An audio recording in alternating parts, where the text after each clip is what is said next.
Y'all know what time it is. What's up? What's up? What's up? Y'all know who we are today. I'm Jay, the moderate Texan. The guy below me, that's Money Matt Marr. On the screen over there, we're going to do something a little different today. We're just going to play the film. We're going to let y'all see it for yourselves and see if there's anything you want to see, want to point out, and we'll go from there. As we get started today, I'm gonna ask Matt, how you doing, man? I know it was a long day for me, but how are you doing? It was a long day for me too, and I am tired, but I'm always excited to watch film and talk football. Same, man. For the H all day. Oh, it was a very long day. It was a very long week, but hey, football this week wasn't a terrible watch because, the Texans actually played really, really, really well. So let's take a look. Let's see what we can see in this film today. Y'all tell me what y'all see in terms of film, as we're gonna have it just playing the whole time. And yeah, as always, don't forget to like, comment, and subscribe. Go ahead and hit that like button, hit that subscribe button if you like the comment, the content I'm putting out for you guys. And as always, if you guys have something you want me to pray for, go ahead and hit me up on Twitter, hit me up here. Whatever you got to do, I'll just hit me up and I'll put that information. I'll pray for you guys. As always, our social media information is down below in the description. Go ahead and grab that. That includes the podcast info. That includes our Twitters.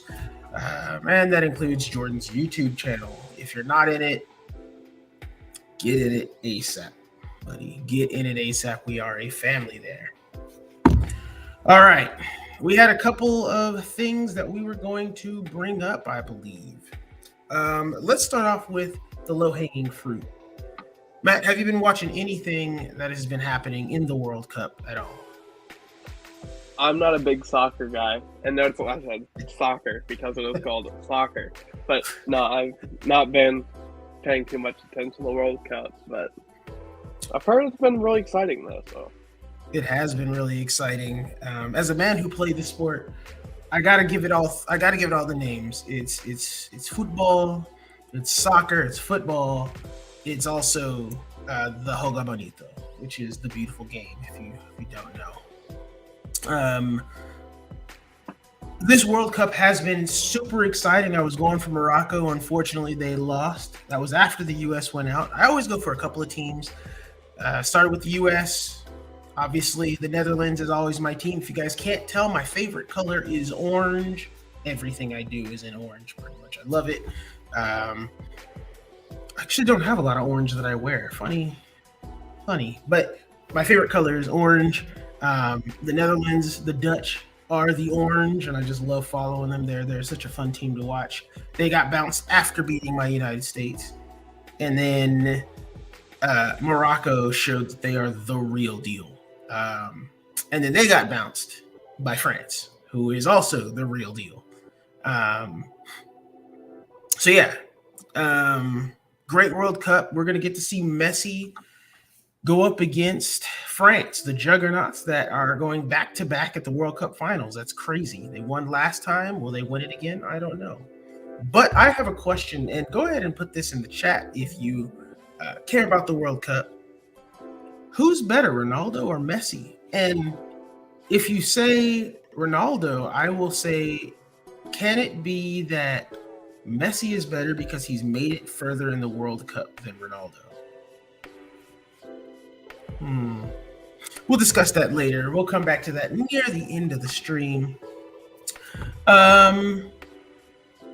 Second bit of information. Let's jump into movies real quick. Henry Cavill is out as both The Witcher and Superman.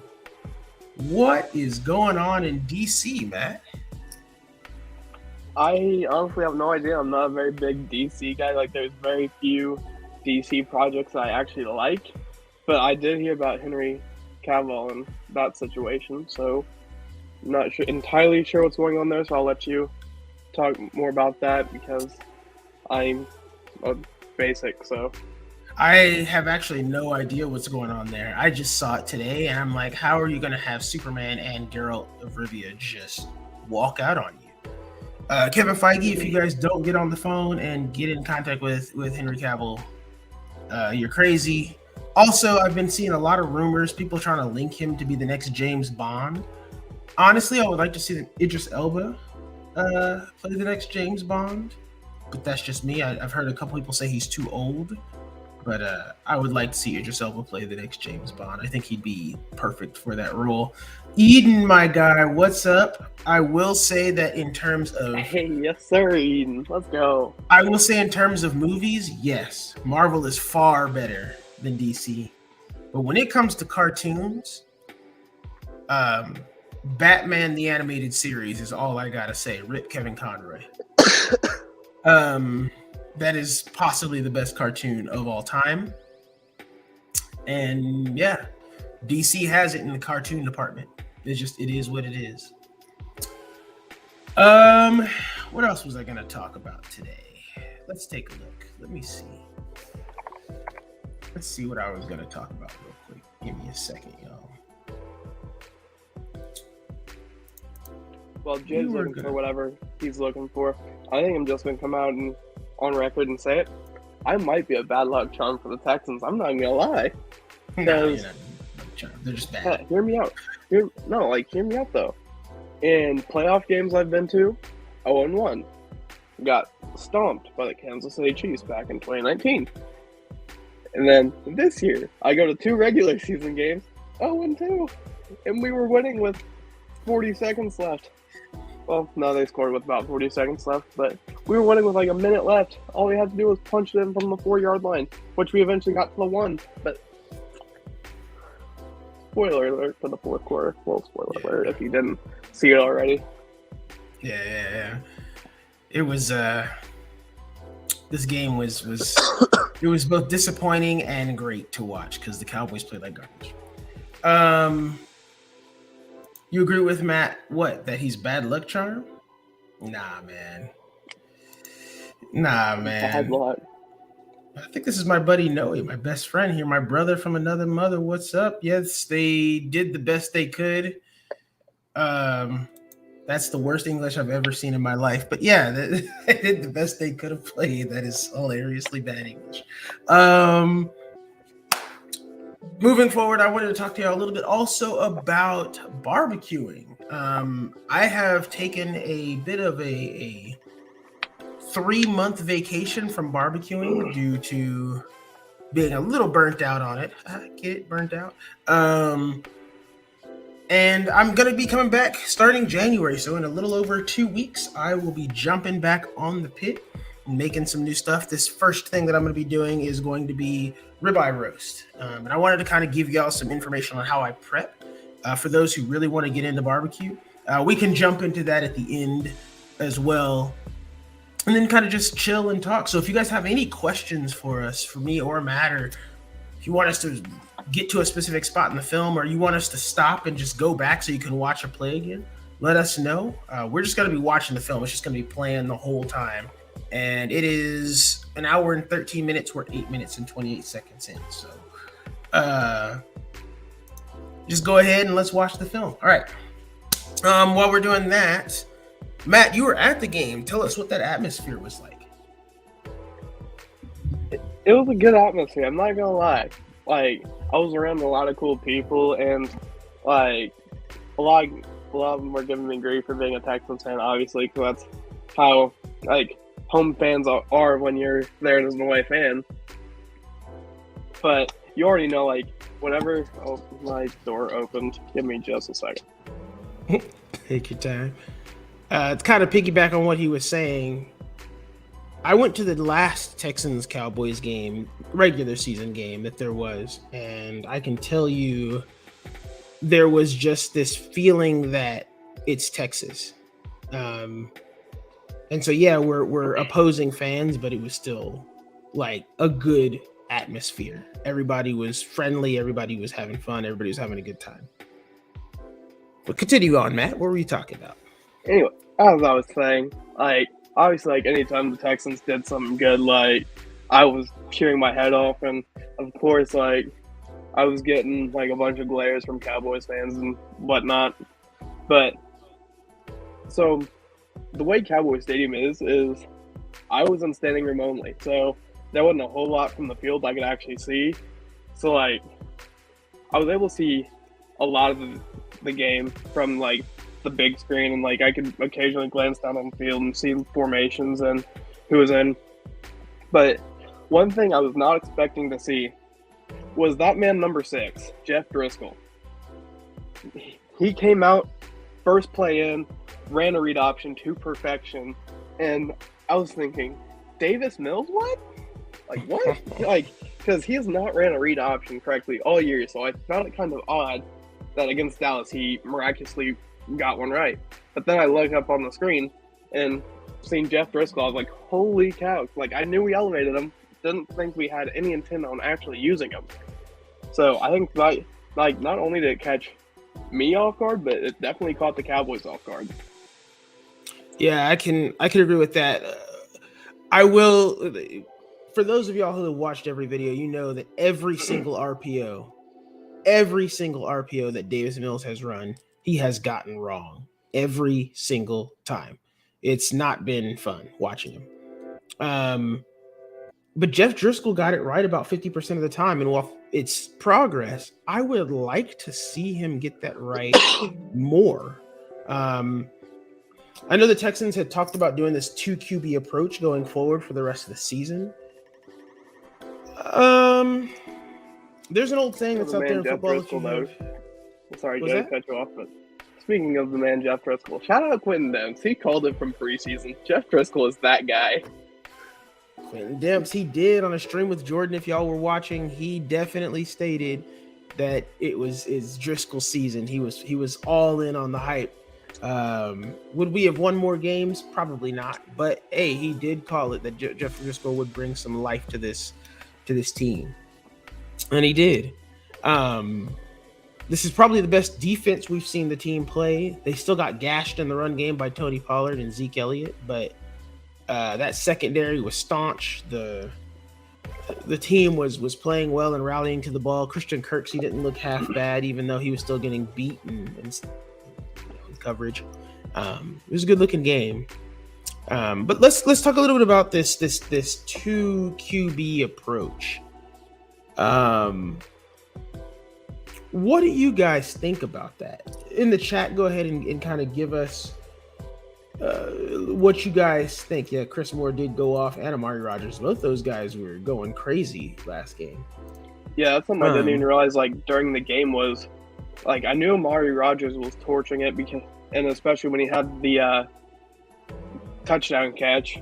Like I was up in like the nosebleed celebrating. Yeah, he's playing that song. I was saying he just put it on his head, but then I didn't realize the kind of day Chris Moore had. 10 catches on 11 targets for 124 yards or 125 yards, something like that. Like he quietly had a really good day. I didn't even realize the kind of day he had been putting up. Quietly had a fantasy crushing season. If I'd have known that, I'd have put him in. Jeez. Maybe I should add him to my team. Good grief. Yeah. I think the team, Chris Moore. And that speaking of Chris Moore, let's watch that catch again because Chris Moore was in his bag all day. Look at this. Look at that. One-handed. I remember in game them saying that this wasn't a catch, and I kind of remember myself saying, ooh, this might not be a catch because he did kind of bobble it. But the refs gave it to us. It was a catch. We can't go back now because time has moved forward. So they did snap the ball after this play. So yeah, it's a catch. Good stuff there. We kind of look at the 2 QB system. Do we like that? Is that something that we want to happen going forward? I think what we saw with this 2Q, I'll give my opinion real quick before we kind of get into answers on this. Based off of what we saw from Driscoll and Mills, if Bryce Young, Stroud, Anthony Richardson, or any of the quarterbacks that are drafted can do what both of these quarterbacks did combined, you got to draft them and you got to play them. I think I definitely know Bryce Young can do exactly what Jeff Driscoll and Davis Mills combined did. Davis Mills was better at throwing the ball. Jeff Driscoll was better at reading the option and making those runs and keeping the defense honest with his legs, which furthered the run game a bit. Not on that play, but it did most of the game. Yeah, I agree with Eden here. It should be maybe for the rest of this season, but no more after that. Ooh, that's unfortunate to see K didn't go down like that. But yeah, I would prefer to just draft a quarterback that could do it all, right? And in my opinion, that's either Anthony Richardson or Bryce Young, and I would prefer to have Bryce Young in that role. What do you think, Matt? Yeah, I definitely agree. And like what you said with the 2 quarterback system, Jeff was better scrambling, Davis was better throwing. This was the best I've seen Davis Mills play since like the last 4 or 5 game stretch of last season. Like, he looked comfortable in the pocket. He was anticipating all of his throws and finding his receivers on the break, and he looked comfortable. He looked calm, which I forgot who posted on Twitter, but someone said, how come it is after every time Davis Mills gets benched and then earns a starting job back, he always looks like the second coming of Joe Montana or something like that. And I thought that was pretty funny because it's accurate. Like, he came in and he was doing phenomenal. I mean, not good enough to help secure the win, but he had a good day. Like, I didn't really see a whole lot of issues with Davis Mills on Sunday. Yeah, he did look a lot better, a lot more composed this game. But that's not saying it was because he was benched. I think it was because all the pressure's gone. We're out of the playoffs. We can't make it. The only thing we're playing for now is the number 1 pick. So it's just go out there and play free. And now, like, that expectation to do good is gone. And so, I think that's part of the reason why it's part of the reason why we're seeing Davis Mills play so much better. Not saying that he is playing great, but he's playing better than he was. I do want to talk a little bit also about Chris Moore and Amari Rodgers. Chris Moore has been consistently good in this wide receiver room. Not great, not amazing, but he's been good. He's been good enough, and he's been that weapon that we need for a young quarterback. He's sure-handed. He gets open often. He's speedy. He runs good routes. He's aware of what's going on around him. And we just haven't seen any real bad film from Chris Moore. What are your thoughts on him? Do you think we should try and keep him around for another year, or should we let him go? Absolutely. I think Chris Moore will be a fantastic depth piece, along with Amari Rodgers. He showed a lot in this game against the Cowboys. And whether or not, if we go wide receiver with that second first-round pick we have, whether it be Jackson Smith and Jigba, Jordan Addison, or Quentin Johnston, Chris Moore and Amari Rodgers will be excellent mentors for that guy, because whoever comes in will probably whether it's any one of those 3 guys I just mentioned, will be most likely just wide receiver 2 until they probably 2023, 2024, because I feel like they can take over Nico pretty easily, but not super easy. But anyway, our wide receiver room will be deep and have a lot of potential. But yeah, I think Chris Moore and Amari Rodgers would be an excellent mentor to keep around, and especially for depth pieces in case any one of our guys go down. Yeah, I agree. What's up, Beige? Just wanted to give you a shout out there. I do think, as you said with Amari Rodgers as well, having him in will help give us additional support in that wide receiver room, additional teaching. We got to remember, John Mechie is about to be in his sophomore season, but it'll be his rookie season effectively. And then whatever rookie we bring in, it'll be their rookie season. And then you're gonna have Nico. That's not a lot of experience, especially since I think somebody reported that Brandon Cooks is set to be moved in the offseason. It's something that we all already knew, but that's a lot of experience that's leaving your wide receiver room, and Amari Rodgers and Chris Moore will be there to help bridge that gap, as well as Nico. Nico will be there. It obviously, Mechie will be there, but it'll be effectively his rookie season. That room will be young and hungry. Exactly. Young, hungry, and they will expect to get the ball.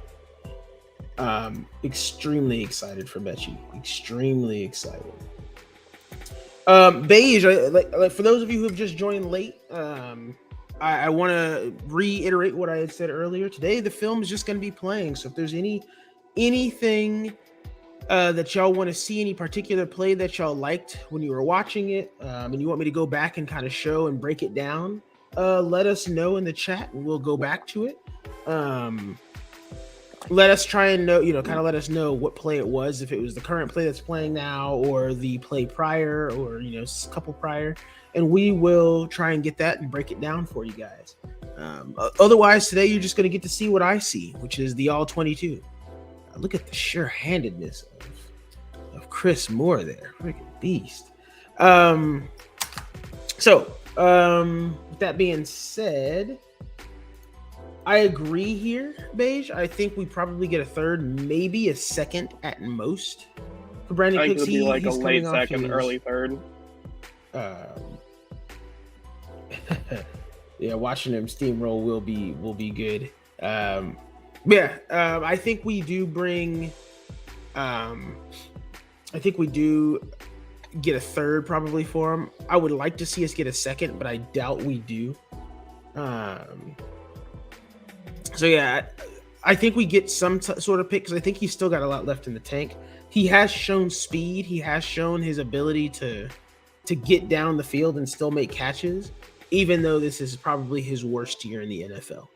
So I think we can get a second. I think we can finesse a team that needs another receiver for that. I do want to kind of go back on this play real quick because this is showing. Let me kind of break this one down because I like this one a lot. So this play here is an RPO. We just kind of saw it.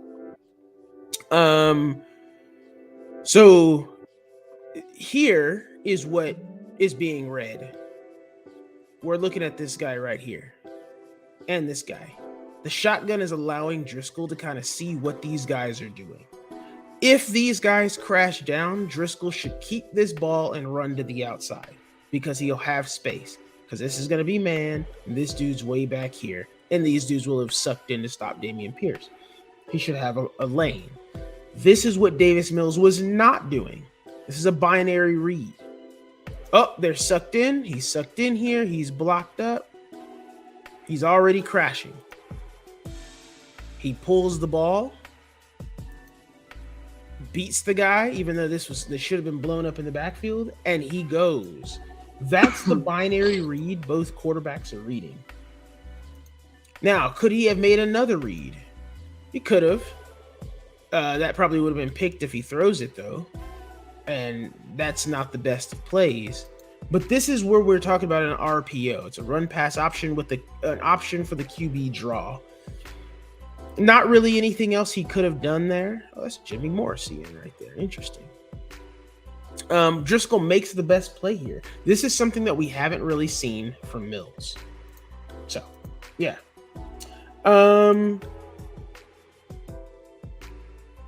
Yeah, I could see that a third or a fourth if we don't swallow any of the cap.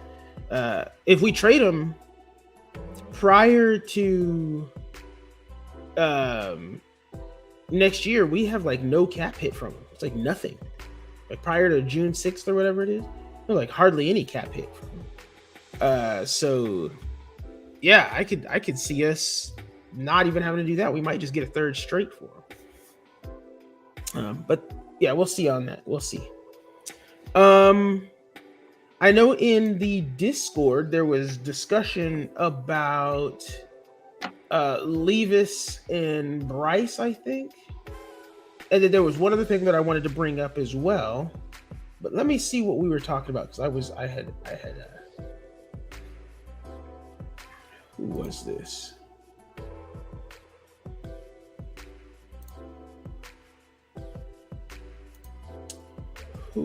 Anthony Richardson.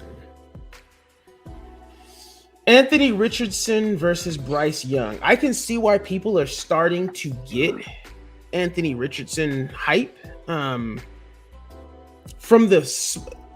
everyone here knows I do not watch film like that. I'm not super into college film because there's just I don't have enough time in the day to do that.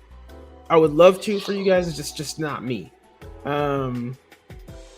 But I think Anthony Richardson versus Bryce is a fair thing. Which one do you want? Do you want a quarterback that can come in immediately and look similar to Lamar Jackson? And I don't know if that's going to be true. Matt, correct me if I'm wrong here, but that's kind of what I've been seeing from Anthony Richardson. Or do you want somebody like Deshaun Watson to start? I'm going to want the Deshaun Watson because I want the arm talent, but that running talent that Lamar Jackson brings to the Ravens is insane. He's literally a second or third running back on the field. It's hard to beat that. What do you got to say on that, Matt? Yeah, I'm definitely all for having like the couple years ago Deshaun Watson back on the field, but if it's current Deshaun Watson or off the field Deshaun Watson, I want to stay as far away from that as possible. Yeah. So, like, I try to keep my options open and, like, envision every possible scenario.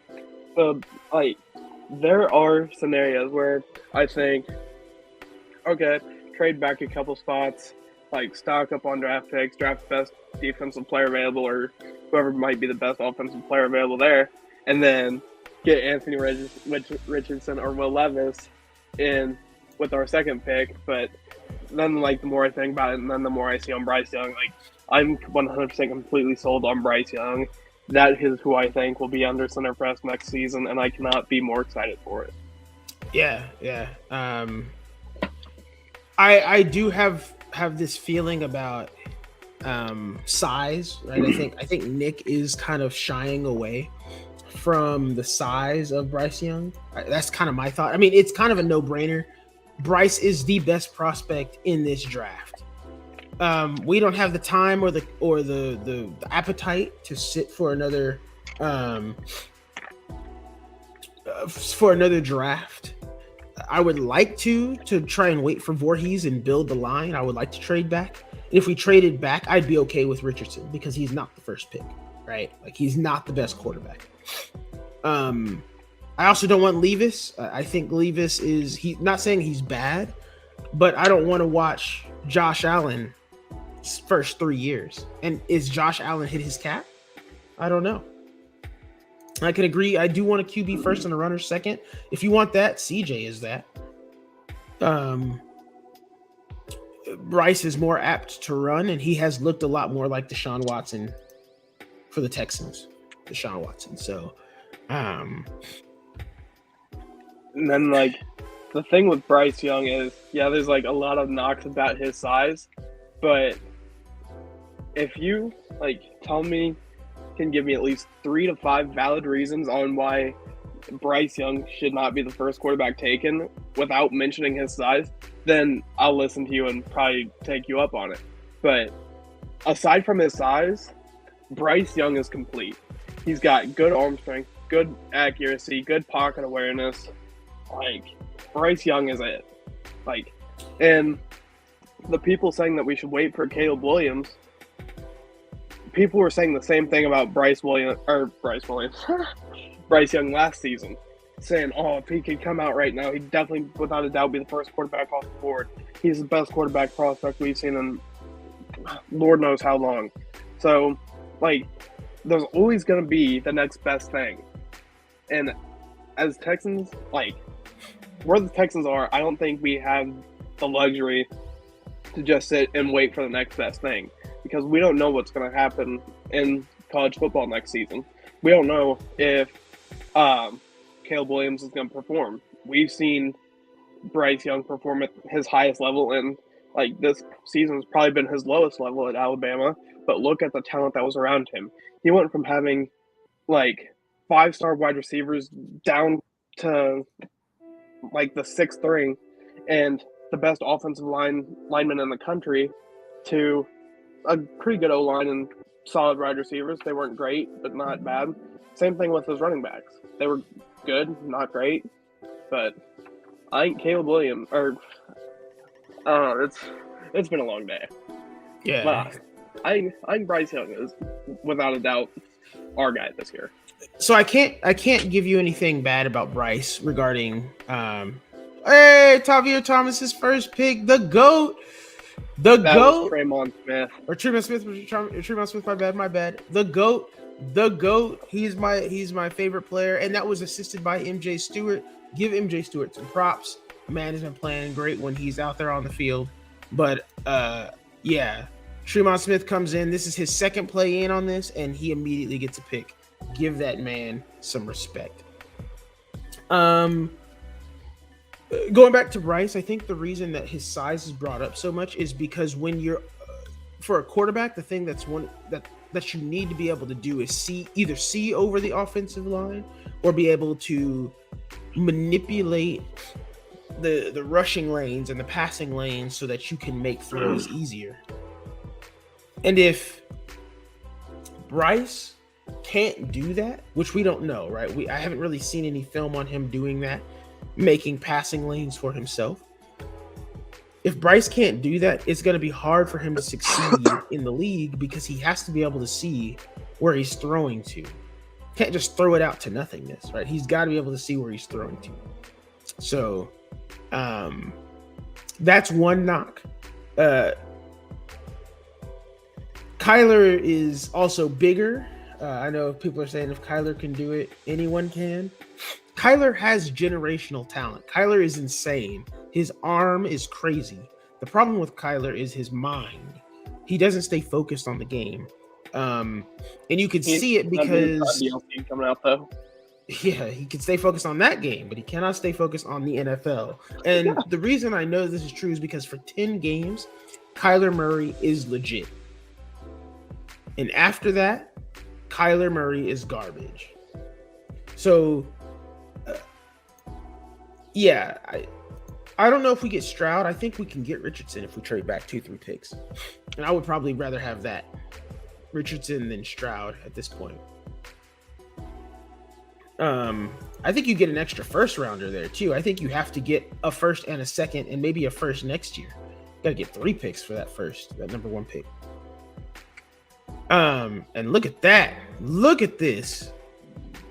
They thought he stepped out of bounds. He didn't. Nope. Stayed in. Then he mossed a man to take that for a tutty. Beautiful throw by Driscoll. Actually, it wasn't even the best throw. It was kind of wobbly and not very strong. But it is on the run and it is accurate. And it's only where his receiver can get it. But, yeah. First, I want to say this, Eden. Richardson is what he looks like to me in the film that I have seen is he looks like Lamar. Not the best thrower. Really, really good with his legs and can get out of trouble. If you had the chance right now to take Lamar Miller, not Lamar Miller, because we don't want him back. Lamar Jackson. If you have a chance to take Lamar Jackson back, are you taking it? Or not take him back, but grab him. Are you taking it? I know I am. Lamar Jackson is elite on the ground, and he makes your running game better. I want him. I'd take him. I would rather have Bryce, but I'd take him.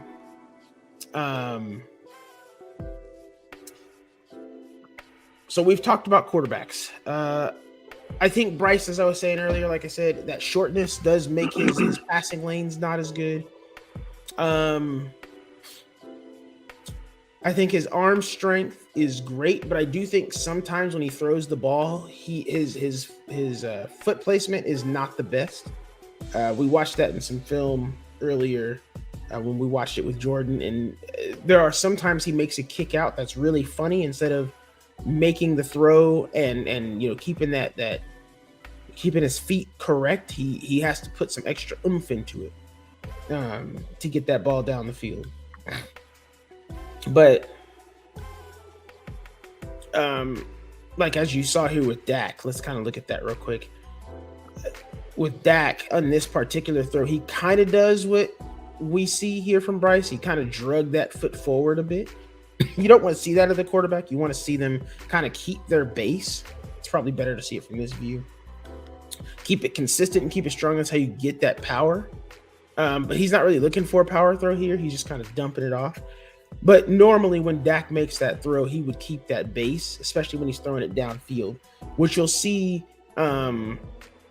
Bryce do often when he's trying to throw this ball down the field is he'll like almost throw that foot forward so it ends up in front of him.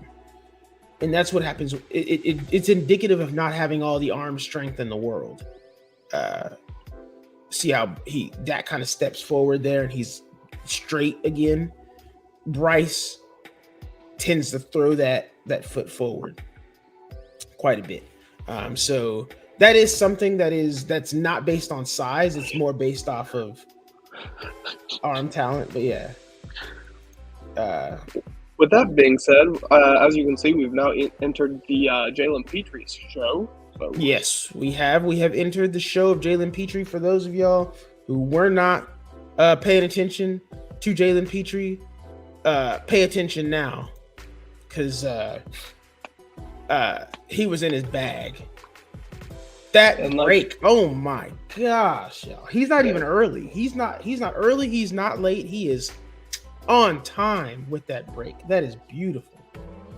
Bow. And like I said earlier, since I was in standing room only, I couldn't see a whole lot, but I always knew when Jalen Petrie made a play because I heard the pop and I heard nothing. Like, you could hear a pin drop in AT&T Stadium after Jalen Petrie made a play.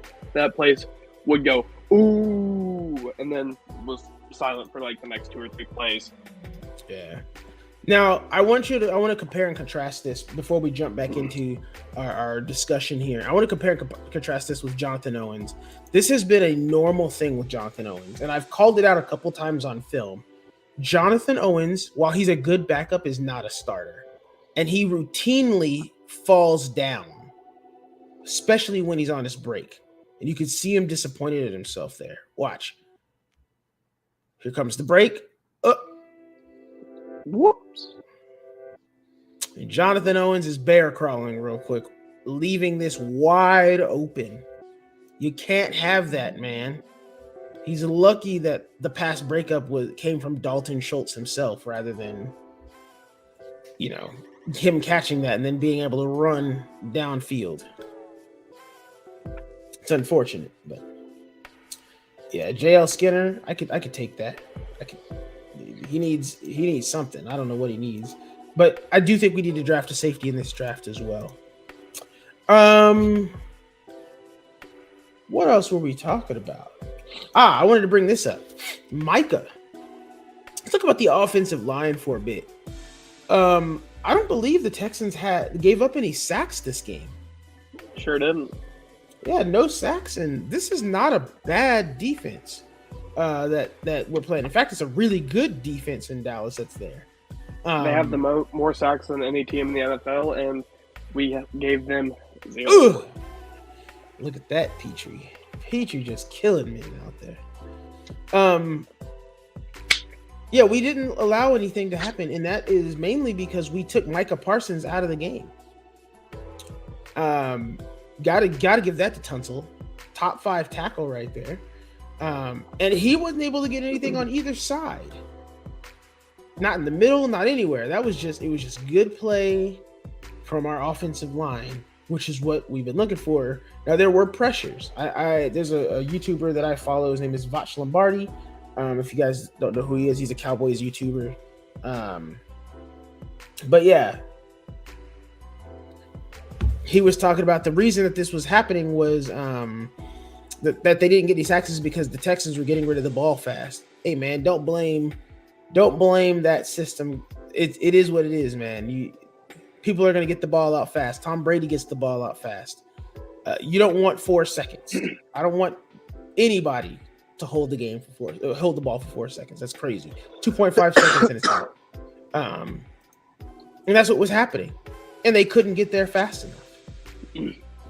So yeah, another thing. I know in the first half we used a lot of chip blocks on Micah to kind of knock him off his balance and get him off his course and kind of shoot him more inside to where we had more help.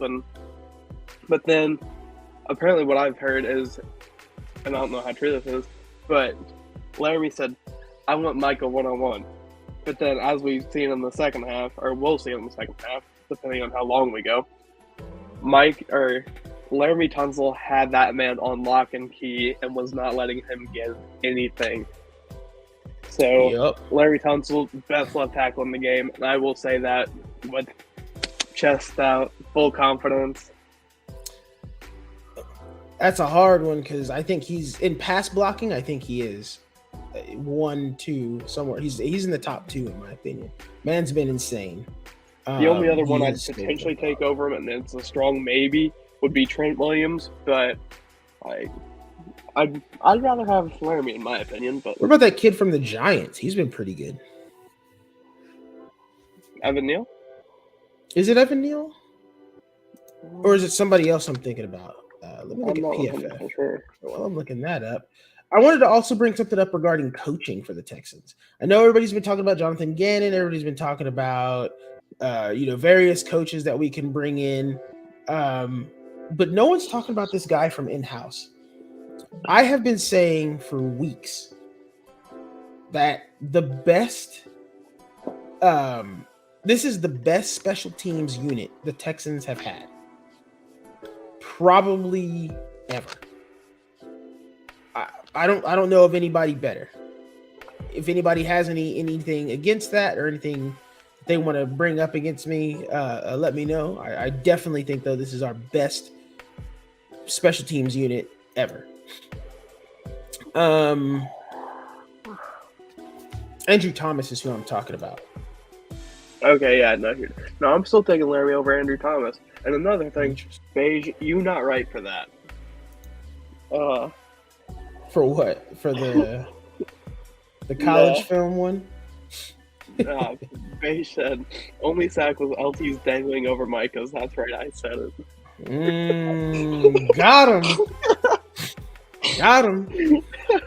Kyler gets that for y'all who don't. Is he wrong though? No, he ain't wrong. No, you're not. Special teams is playing lights out. I agree with that. So, talking about special teams and talking about our special teams coordinators, Frank Ross is amazing. The guy that was before him retired, and we were thinking, man, we're going to see a dip, and no. Instead, the special teams got better. My question is, how mad, and drop this in the chat, how mad would you guys be if the Texans interviewed and possibly hired Frank Ross as the next Texans head coach? Matt, I'll let you kind of answer that first. So, we was talking about this a little before.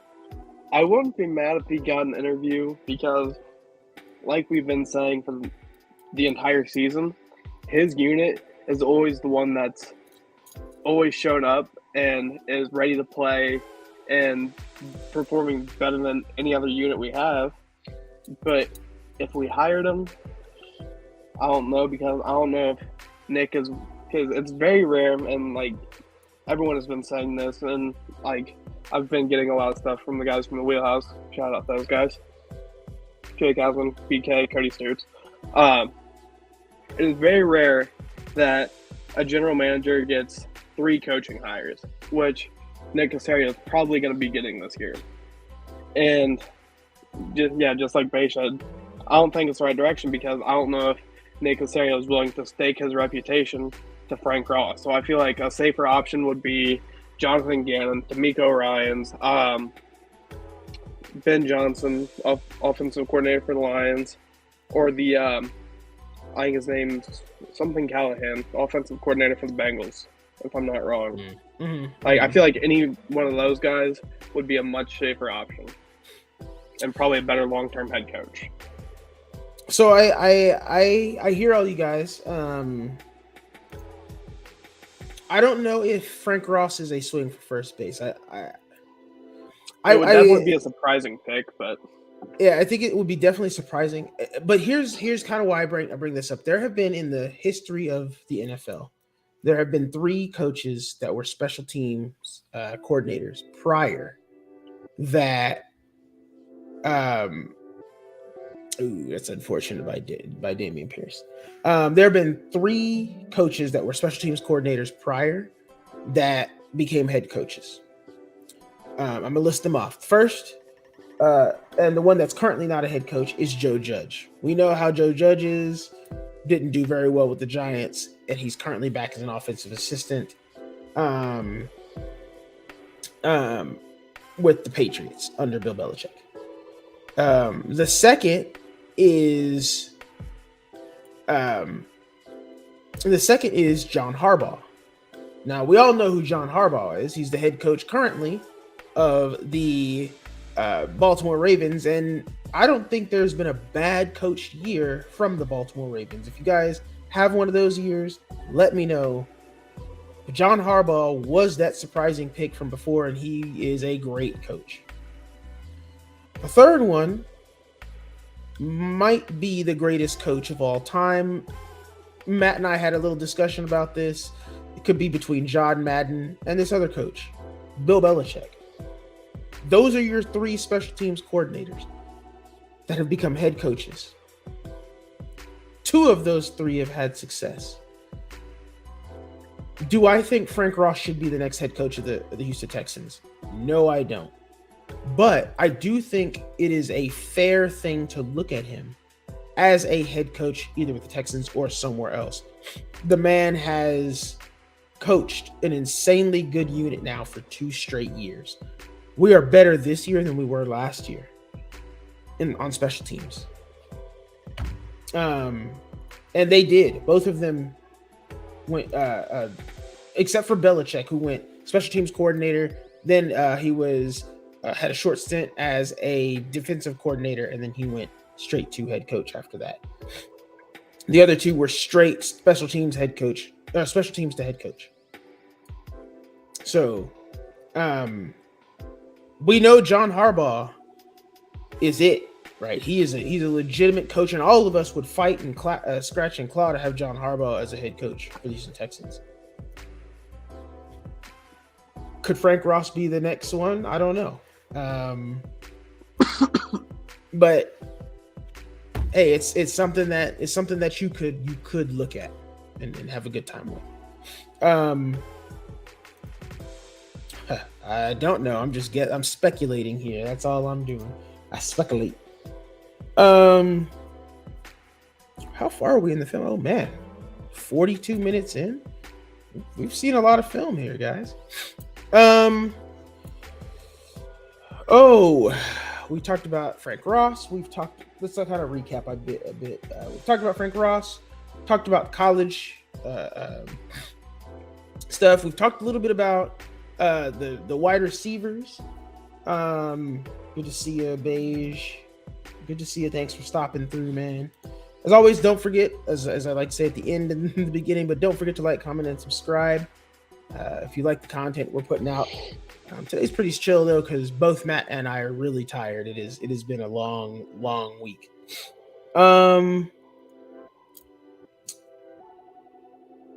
Let's talk about. I kind of want to talk a bit about Petrie here. This is possibly Petrie's best game as a pro. I know people will probably fight that and say, no, it's the Bears. But this game, this is what we saw from him at Baylor. Right? Like him just flying through, shooting the gap. How many times do you see a safety come up and stop a running back?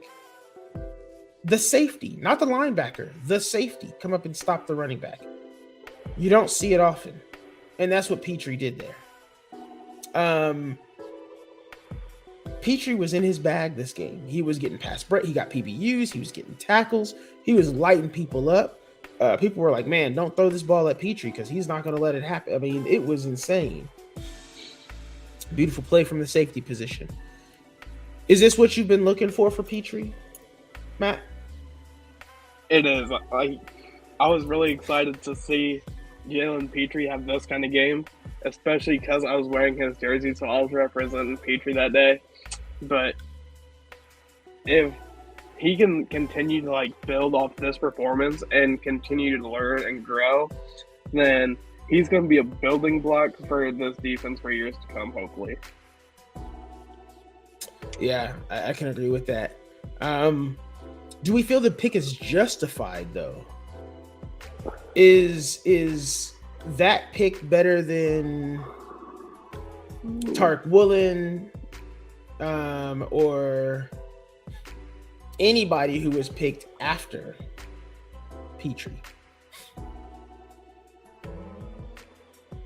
See, Tariq Woolen was what, a fourth or yeah, he was a fourth or fifth round pick. I think Booker was the one that was taken before him. Yeah, and Jalen Petrie was obviously top of the second round pick. Yeah. So if it was whether Petrie would have been around the range of Woolen or Woolen was around the range of Petrie, I still think I would have rather had Jalen Petrie, especially because we just selected Derek Stingley, number 3 overall. So therefore, we already have one of our lockdown corners set, hopefully for a long-term future. And really, what we were missing was a hard-hitting, can cover any defense. Jalen Petrie is a smart player who hits it really hard and plays it really fast. We needed a player like that, especially with the departure of Justin Reed. So I think I still would have much rather had Jalen Petrie over Tariq Woolen. Yeah, I do feel like we kind of got hosed a bit, right? Because we missed out on Kyle Hamilton by 1 pick. We missed out on Breece Hall by 1 pick. He was taken right before Jalen Petrie. But then after that, Kenneth Walker was taken. But we do get Dameon Pierce. So I don't know if we lost out on that deal. We took John Mechie over Tyquan Thornton, George Pickens, Sky Moore. Sky Moore hasn't really played a lot. But James Cook is taken there, right? There's a lot of people in the second round. Christian Watson, we barely missed out on him. That's unfortunate. But all of that being said, it's was it the pick? I think it is. I don't know if anybody else we should have taken there. Maybe Kenneth Walker, but I like the pick. I like the play there, and he's worked out for us. Yes, he hit a rookie wall halfway through the season. Yes, it was ugly for a bit. He's playing like Petrie now. Got to get his jersey next. Luckily, I jumped on the train early, and I got his jersey when I was down in Houston. So, yep. I got Stingley's jersey first, so Pierce's jersey's hard to get, but yeah. All right, let's talk about that, actually. Let's talk about that next. We talked about our receivers. Let's talk about Pierce. What do you think the Texans do with Pierce? He's only got 80-some yards or something like that? I think it's 60. To get to he's already hit 1,000 all-purpose yards for the season. But I believe somebody said it was 81 yards. But let's see what's going on here. 49ers already putting the wood on the Seahawks, as I thought they would. All right, let's look at what Dameon Pierce has. Dameon Pierce has 939 yards. So you're right. He needs 61 yards rushing to get to 1,000 yards on the season. Do the Texans bring him back one game just so he can get those 61 yards and get the 1,000 yards on the year? Josh, good to see you, man. I'd say absolutely not, because we were lucky that in a lost season, the worst thing that happened to him was a sprained ankle. And Dameon Pierce is a dog. He's going to have plenty of opportunities to get that 1,000-yard mark, and he's going to do it a whole lot of his times in his career. I'm calling it now. So I don't think we should try to rush him back and make him play at like 80 to 95% just so he can hit 1,000 rushing yards in his rookie season. So I say keep him sidelined, just like let him work out, let him rehab, like let him still like go through all like the team drills and stuff like that. But as far as like playing in game, don't let him. Just keep him out. That way we can ensure that he's completely healthy and one of Bryce Young's favorite weapons for next season. I agree wholeheartedly with both you and Josh. Do not bring this man back. As much as I want to see him hit 1,000 yards, that would be a great point for us to say, right? Nick drafted a rookie that came in and got 1,000 yards on the season. Not many other rookies have done it. It would only be I think third in Texans history or something like that. It would. There's not a lot who've done it. So, yeah, I think keeping him on the sideline, well worth it. That's just my opinion, also as well. Allow him to come back. Same with probably Nico as well. I don't think Nico's back at the end of for the rest of the year. Cooks is probably done for the year. Same thing with Stingley. Stingley's done for the year. If Petrie has anything that happens to him, he sneezed too hard and his lungs hurt a bit. You know, his solar plexus is hurting. Keep him out for the rest of the year. Chris Harris, the same thing. Kenyon Green, I think, is the only rookie that really needs to stay in and get work. Because he needs that work. He needs to learn. Yeah, I think we've done pretty good with that. Oh, speaking of the rookie that people claim never gets to play, Thomas Booker was back in and wreaked a little bit of havoc on this play. Whoop! Well, not really, but first initial contact. Yeah, he's there. He gets him in the backfield. Gets stuff from Booker. A little pressure, yeah.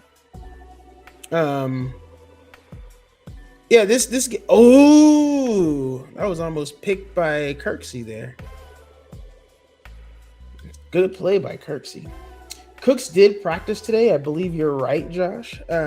However, I would not bring him back. I just wouldn't. There's no point. I mean, I know the Texans want to put out the best product, but with Cooks out these last couple of games, our wide receivers have been getting open. The best product these past couple weeks have been Chris Moore, Amari Rodgers, and Phil Dorsett. Like they've been performing fine.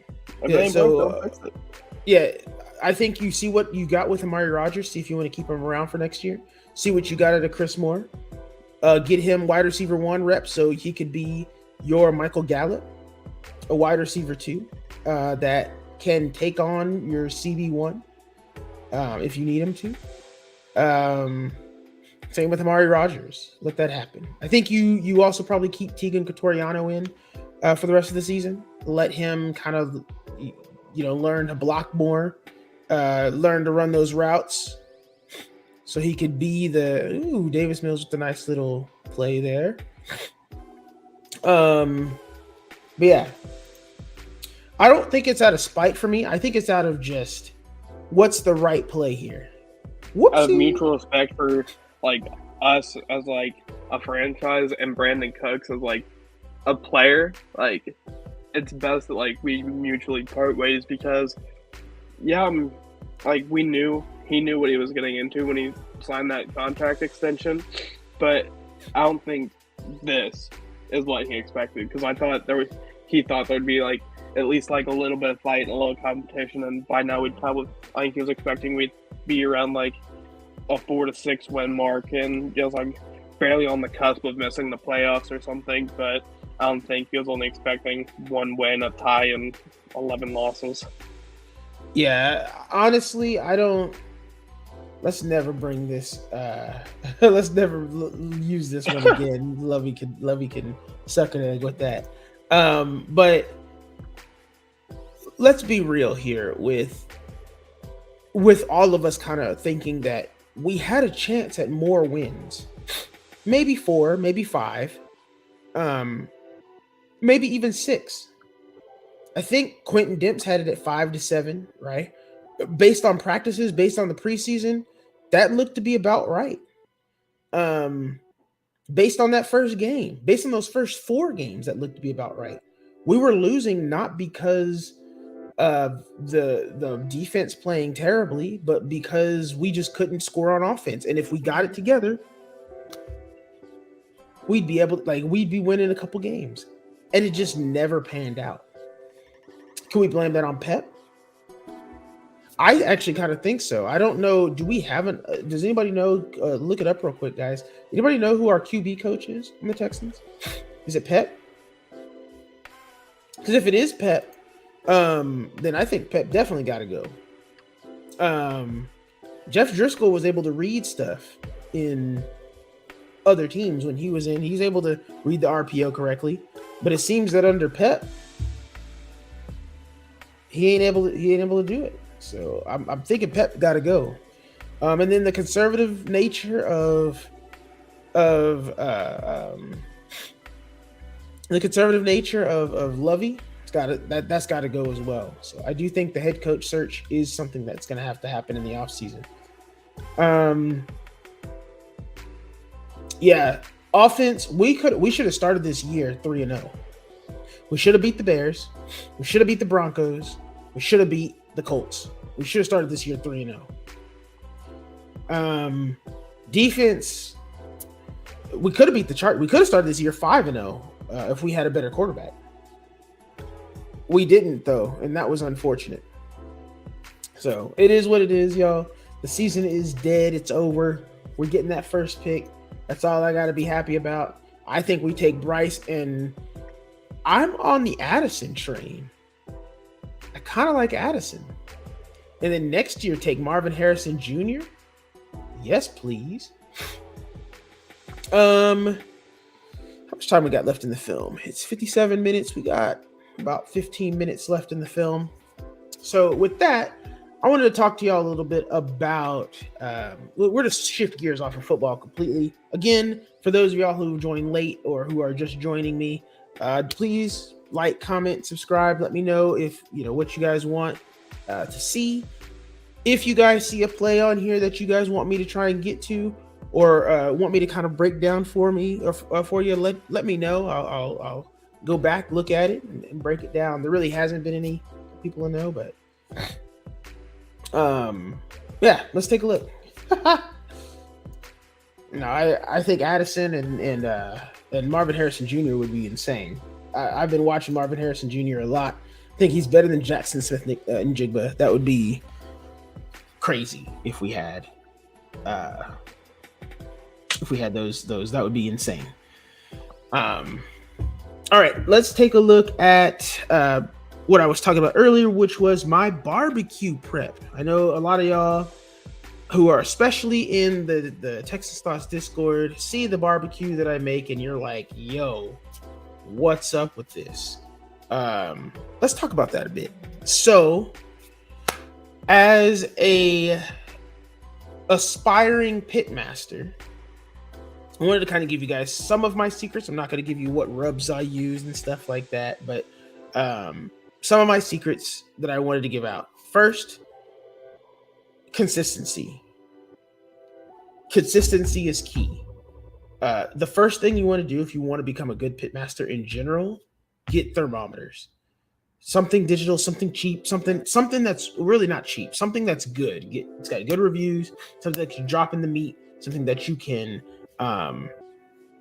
something that you can use regularly. And those probes can be in the meat the entire time. You want to always be watching that and try and keep the temperature of your pit as similar as possible. The next thing is brine. I recommend you brine as much as you can. I've never done a dry brine, but I have a brine that I use on pretty much everything, and it makes the meat softer. It breaks it down. Rexburg head siding, that should have never been the case.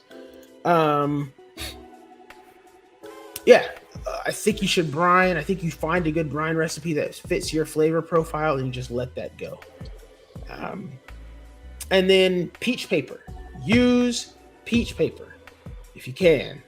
I do not use Lowry's. I'm not a fan. I don't think that's how you spell the name either, but I do not use Lowry's at all.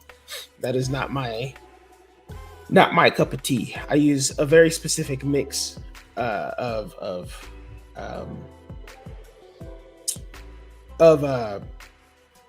things and of rubs, and those mixes are what they are. You guys, for those of you who are in San Antonio, come by my place at some point or meet me somewhere and I will bring you some so that you guys can get a good taste of that barbecue. And then I think that's probably my last thing. Use peach paper. Use something to wrap, but use it consistently. And make sure that you're doing it at the same time all the time. That's where those thermometers come into play, right? Making sure that you're consistently doing it all the time. This will keep your barbecue moist. It'll let it cook a little faster, so on and so forth. So those are my first 3 things that I would recommend that you do. Especially if you're aspiring to be a good pitmaster. Good God, Petrie to CD Lamb there. Let's take a look at that play one more time. Hello, CD. Good God. And then the sportsmanship after. Love to see it. Then the dap after. That's right. This is actually pretty well locked up. I think y'all need to look at this real quick. So we got cover 2 man here. Tremont Smith is out here. We got King, and it looks like Tavier Thomas is here. So we got Chris Harris on the outside, manned up with, I think this might be James Washington. Could be wrong, though. I don't know. I think that might be Noah Brown. Or it might be. He's tall, though. Yeah, it might be Noah Brown. And then we got Kirksey just kind of chilling out here in no man's land. 4 on the front. Roy's here. This is really hard to tell who's who. I don't think Ogbo's in either. And we've got 4 on the outside here with the offset back. I think that's Tony Pollard, actually. So let's take a look at this play real quick. It's definitely man. They're getting followed. They're kind of trying to put pressure right here on Harris. And have Smith take over whoever this guy is right here. Let's look at Tremont. He's got his man locked up. King is already here. Tony Pollard ekes out. And we can see right here, Tremont sees this. So this play is designed to put pressure on Tremont Smith and make the safety make a choice, right? This is Tavier Thomas. If Tavier Thomas stays here, this ball goes to Pollard and he's blocked up, and now Petrie has to go one-on-one with Tony Pollard. You don't want that. So Tavier slides to him, but this leaves CD open. He's not fast enough to get there, so this ball goes to CD. Boom. There you go. But Jalen Petrie, who has been absolutely showing out these last 2 weeks, said, I'm a dog. If you x-rayed him right now, he got that dog in him. And good grief, he lays the wood. The fact that CD held onto that ball, props to CD Lamb. Props to CD Lamb. That's great stuff. And that Texas to Texas connection right there. The dap at the end. That's all you need to know. What a hit. What a hit. What a play by Petrie there. Yeah. We got about 10 minutes left in the film. Is there anything from anybody, any questions for me from what we want to do going forward with the team, coaching searches, anything y'all wanted me to kind of talk about? Any questions for me? Go ahead and put those in the chat. And then I'll ask Matt, what out of the 2 cities you've been to in Texas so far, what were your pros and cons for each? I like how you put that little "so far" in there. Hey, man. Pro for both, the food. Food in Texas hits different. It is spectacular. Chef's kiss. 10 out of 10. A con was both times I was down there, the weather was meh. It rained more in Houston when I was down there, but the rain in Houston was kind of like a light sprinkle, so like not quite a downpour. So like I could walk around in that and be fine. But the rain I got in Dallas was, I thought it was gonna be a hurricane or something. Like, it was crazy. Like, my flight got delayed on what day was that? Tuesday. So actually, my first flight got canceled because there was tornadoes in the area, and then the flight that I had later that night, like my flight got rescheduled instantly after like the first one got canceled. But that pick right there should have sealed the game, but why it didn't is beyond me. But bad play calling, terrible personnel. Yeah. Also, Pierce was out by this time. He had the ankle. But why we didn't use Dare here is beyond me. Why we used Rex Burkhead over Dare is stupid. But yeah, back to your Dallas stuff. But then the second flight was got delayed by like 45 minutes or something. So I was still back and like before 10 o'clock, so it was fine. But definitely excited for my next trip down there, whenever that may be. So, and then a pro that I would give to the Dallas trip that I would put over the Houston trip was on Friday when I flew into Dallas. That night, I went to the Milwaukee Bucks and Dallas Mavericks game, and that was my first NBA game that I've ever been to, and it was so much fun. Like, the Dallas crowd was electric. Luka Doncic put on a clinic. I think he finished that game with like 36 points or something like that. And Giannis, he got into a little bit of foul trouble, fouled out late in the game with I think like 2 minutes left to go. But he put up a quiet, I think it was like 25 or 26 points because of how many free throws he shot. So, but both trips were as equally exciting. I got to see a little bit better football in Dallas than I did in Houston, but hey, that was just luck of the draw, I guess, but definitely going to be going back sometime soon. Yeah. Texas is that way, as we were quoting to you on your way back. We were quoting the lyrics to Hotel California. You can check out anytime you like, but you can never leave. Texas, once we've got your hooks in you, we're not letting you go back. It's just, it is what it is. I want to answer this question from Josh here. Thoughts going forward about best coaching options. We kind of talked about this earlier. I still think our best coaching option is D'Amico Ryans. One, because he's a former Texan. And that would just be great for the H. Two, I think for the H, not in terms of best coaching options. I had his name in my head. Aaron Glenn of the defensive coordinator for the Detroit Lions, I think would be a great pick. Also for the H, because he's also a former player. I don't think he's the best coaching option. I think D'Amico Ryans is. I think offensively, Matt, I think you brought him up earlier. Your best pick would probably be the offensive coordinator for the Bengals. Callahan. Give me just a second. Brian Callahan, something like that. I don't know what he is. And then the other one is I think Kellen Moore of the Dallas Cowboys.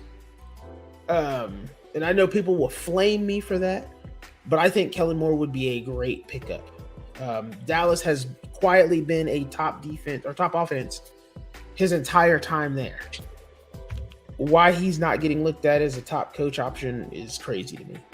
And then I think if we do D'Amico, I think we get the OC for OC. I think we grab the quarterbacks coach from the Philadelphia Eagles. I think that would be the perfect OC. Gannon is also a good option, or their offensive coordinator. And I think if he comes over as offensive coordinator, he brings the QB coach as well. But yeah, I think yeah, that's yeah. I think that's it. I also think Gerard Mayo is still kind of there. We can't forget about that man. Gerard Mayo is he was there last year as an option. I think he might be an option as well this year going forward. Yeah, those are my options. Matt, do you have any other ones? Yeah, like you said, Bengals offensive coordinator Brian Callahan, mentioned him earlier in the video. I'm right there with you. D'Amico Ryans is my choice, like my number one option. And then number two, I'm like I've been on the Kellen Moore train for a while too. So I'd go my first option, D'Amico Ryans. Second would be Kellen Moore. Third would be Ben Johnson. And then I'd probably put Jonathan Gannon 4 and Brian Callahan 5. Those would be my top 5. I'm not going to get super in-depth on like coordinators and quarterback coaches because I'm not that in-depth with coaching staffs around the league, so I'll just leave it at that. Yeah. I know I had kind of looked it up, but I had mentioned the reason I had mentioned the quarterbacks coach for the Eagles is because I think that would be a great OC hire there. But I also good God, Jonathan Biles. Good grief! You don't have to disrespect a man like that, but good grief! Ooh. What's funny is where I was standing for this game, Cowboys fans were saying that the Chris Moore ball wasn't a catch, but they were trying to convince me that that one was. Say that one more time. Cowboys fans are standing around me were trying to convince me that that was a catch and a touchdown, and that the Chris Moore one was an incomplete pass. Yeah. Sometimes Cowboys fans... Like, if you're going to be one thing, at least be consistent. Like, you can clearly tell that the Chris Moore ball was a completion. That ball was nowhere close to being complete because my man Jonathan Biles was right there to lay the wood. He said, "Boom!" He did light him up. Wasn't this kind of a knock on Mike McDaniel as well? I know there were people who didn't want Mike McDaniel. Because all the play calling was apparently on what's his name? Garoppolo? No, not on Garoppolo. It wasn't on him. Like Mike McDaniel wasn't the play caller. It was on Shanahan. So this idea that because they're not calling all the plays, they can't be a good offensive head coach, I think is silly. I think that's got to be stopped, right? Because we can say the same thing about Kellen Moore, right? Oh, look at how stacked the Cowboys is Like the Cowboys offense is legit. Look what they get. They're out there. They're out there playing. You could say the same thing about the Browns. The Browns have a legitimate offense. Would you want their offensive coordinator? Great throw. Holy crap. Was that Davis Mills? Yep. Jeez. On a rope. 40 yards. Holy crap. He threw that at the 20. That ball landed at the 30, at the 54 or the 54, the 43. 54. This is a 50-yard line. There's no 54. What is it? The 43-yard. That is a friggin' frozen rope. Good grief. But yeah, right. We talk all this junk about how offensive coordinators can't be good because of X, Y, or Z. Right. We said Mike McDaniels wouldn't be good because he doesn't seem like a leader of men. He doesn't seem like he's going to do it. Look at Tua Tagovailoa right now. Right? You can't keep coming up with like Kevin O'Connell off the Rams. Sean McVay is calling all the plays out there. So I mean, it's real. You can't keep making up the excuses. I don't know if Stroud makes that throw or any. That was a good throw. I think they all could make that throw actually. But I think for Kellen Moore, I think the case for Kellen Moore is the Mike McDaniel and Kevin O'Connell argument. Both of those dudes did not call the plays. Sean McVay and Kyle Shanahan called those plays there. Both of those dudes were not the smartest, we'll say. But look at what they're doing with their teams. That's all you got to see. That's all you have to see. I think Kellen Moore comes in and does a great job. That's just my thought. Same thing with DeMeco Ryans. I think DeMeco Ryans comes in and changes. He's going to be the next. Who's the dude up in New York at the Jets? The former defensive coordinator, Saleh. He's going to be the next Saleh. That's my thought. What do you think, Matt? Who are we talking about again? I'm sorry. Head coach.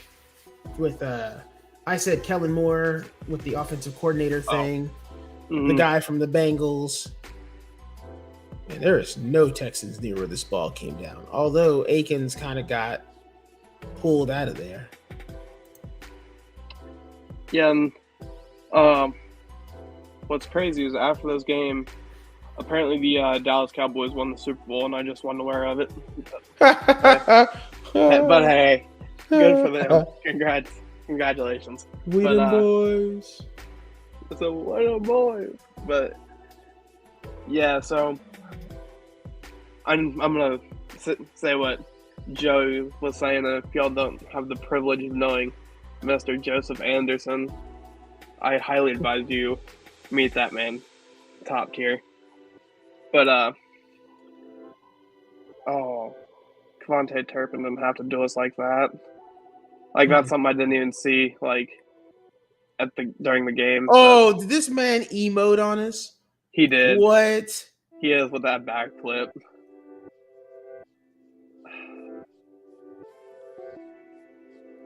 This man pulled a Justin Jefferson and hit us with the emote at the end of the game. That's terrible. But yeah, that's terrible. Like, people were saying that Mike McDaniel wasn't going to make a good coach because, like, he was too to himself. He was too reserved. Like, he didn't, like, no one would think he'd be able to command a room or, like, be a leader of men. But here he is, and he's one of the best head coaches in football right now. So, Kellen Moore, I think he could be that, or Mike McDaniel. DeMeco Ryan, I think he could be a Robert Saleh. Like, yeah, I want to go. So yeah, I want to address this though from you, Josh. Remember the Shanahan. This is the Shanahan tree. McVay comes from the Shanahan tree. So does Kyle Shanahan because, obviously that's his dad. Callahan, who comes from Zach Brown, it is Zach Brown, right? The coach of the. I think so. Zach. They Taylor? also come from Zach Taylor. I Zach don't Taylor. know. There you go. Zach Taylor. Yeah. Zach Taylor also comes from the Shanahan tree. They are all from the same tree. So, like, the only one who isn't, and I think Mike McCarthy is also from the Shanahan tree. Let me see.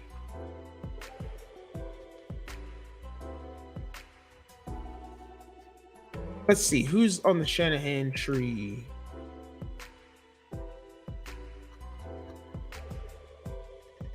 Tressman, Hackett, LaFleur, Shanahan, Smith, Getsy. Mike LaFleur. The LaFleurs are on there.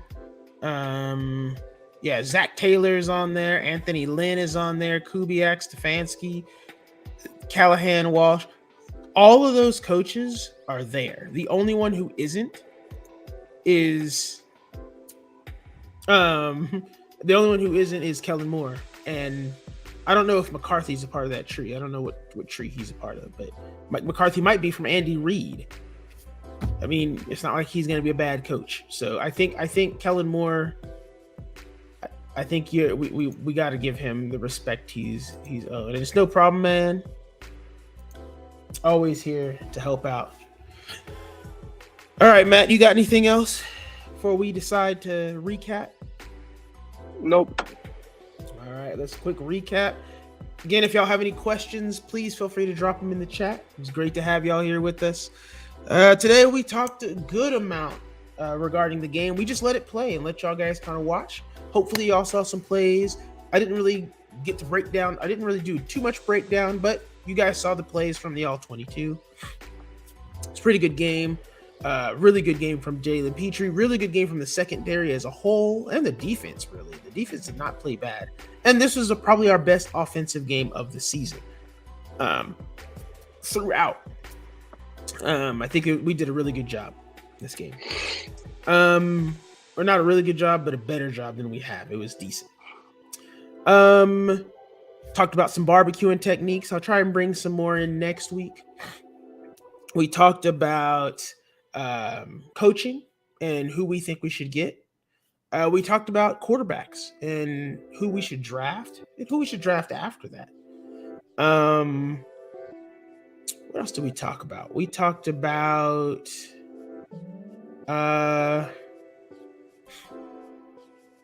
the wide receiver room and what we think should go on from here. We talked about sitting Dameon Pierce, Cooks, Nico, and various other players for the rest of the season. Stingley as well. I think Stingley should not play the rest of the season.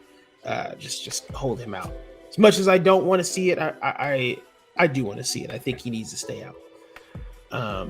Talked about rookie growth and how the team should move forward going forward from here. Again, like always, if you guys have any additional questions or concerns or anything that you guys want me to pray for, go ahead and put that in the chat. DM me, hit me up on Discord, whatever. You know where I'm at. Don't forget to like, comment, and subscribe if you like the content that we're putting out. And on this one, let me know what you guys want me to focus on in the next film. Just go ahead and comment that. What do you guys want me to focus on in the next film review? We talked about the World Cup as well. I think Messi is the better player over Cristiano Ronaldo. Cristiano Ronaldo is good, but he's a bit of a diva, and Messi is the better player. With that, I think we're going to end it. I think we're going to drop off. I got work to do tonight, unfortunately. There is one thing I wanted to bring up. Matt, we talked about this last time, but we forgot to bring it up. What's the best soap in the world, y'all? What's the best soap in the world? What is the best soap? So I am not sponsored. There is no sponsors here, but I need y'all to know something real quick. This soap right here, let me flip it up so it's right and y'all can read it. Get it if you haven't got it already. Get Dr. Squatch. I think Bay Rum is probably the best scent. Get it. I've got a bunch right here next to me. I'm telling y'all, dude, this is the best soap. Look at it. Look at it. Good stuff. I highly recommend y'all get the soap. Good stuff. A a luxury that I have that Jay doesn't quite have: shampoo and conditioner. Don't need it, man. I just use Shampoo the and soap conditioner. in the hair. It works too. It's real good, man. I highly recommend y'all get that soap. Again, I am not sponsored. I'm not making any money. Dr. Squatch, if y'all see this and want to sponsor me, do it. But Please. it is so great. I say this because my skin is cleared up. It's a great soap. So this is unprompted. Get the soap if you can. It's great. I love it. With that, y'all, I think I'm gonna end it. Y'all have a Merry Christmas. Y'all have a Happy New Year. Enjoy time with your family. Also, since I know we won't be recording when the time rolls around, happy birthday to go Pat Storm. December Happy 19th. birthday, Pat Storm. Happy birthday, man. Hope it's a good one. Enjoy your holidays. Enjoy your birthday, man. It's great to have you in my circle of friends also. Love all y'all for coming out. Thank y'all. Again, don't forget to like, comment, and subscribe. Hit that bell if you want notifications from us. Y'all know what happened. We looked through the darkness. We saw just a little bit of light in the name of Jalen Petrie and in the scent of Bay Realm from Dr. Squatch. Great. Oh, yeah, but you got to name your favorite scent. My favorite scent is probably this stuff right here, Wood Barrel Bourbon. It's 1A and 1B with those. It's 1A and 1B. It really is. It really is. It's you can't really do anything. Then, with the shampoo and conditioner I showed, that came from the holiday bundle, the Christmas bundle. So right here we have the 2 cents from that. We have Frosty Peppermint and Snowy Pine Tar. Two very... I'm throwing them everywhere, but 2 very wonderful scents. Yeah. And there's other ones. I have Grapefruit IPA. There's so many other scents that are out there. Star Wars scents, still good, man. They're all good. But like I said, like I always say every time, look, y'all, we looked into the darkness. We saw just a little bit of light, and y'all know how it is. We came right back to the middle. I'm Jay, the Moderate Texan. That is Money Matt Marr over there. We will see y'all next week. We out, y'all.